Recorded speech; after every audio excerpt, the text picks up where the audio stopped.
খেতি কৰাৰ পূৰ্বে মাটিডৰা পৰীক্ষা কৰেনে? মাটি পৰীক্ষা কিয় কৰিব লাগে?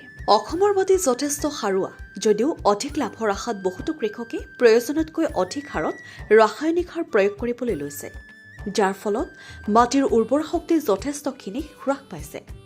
তাৰোপৰি অসমৰ কৃষিভূমি প্ৰতি বছৰে বানপানীৰ কবলত পৰি আহিছে, যাৰ ফলত অসমৰ মাটি যথেষ্টখিনি পানীৰ বুকুত জাহ গৈছে।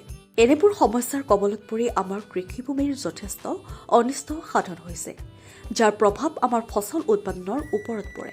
সেয়েহে বৰ্তমান সময়ত মাটি পৰীক্ষাৰ গুৰুত্ব যথেষ্ট বৃদ্ধি পাইছে। আধুনিক কৃষি জগতত মাটি পৰীক্ষা হৈছে এক অনবদ্য অৱদান। খেতিৰ মাটিডৰাত কিমান সাৰৰ প্ৰয়োজন হয় তেনে তথ্য লগত ৰাখিহে মাটিত সাৰ প্ৰয়োগ কৰিব লাগে। মাটি পৰীক্ষা পত্ৰ হৈছে এডোখৰ মাটিত বেলেগ বেলেগ শস্যৰ বাবে কিমান হাৰত সাৰ প্ৰয়োগ কৰিব লাগে তাৰ সকলো বিৱৰণ থকা একোখন পত্ৰ।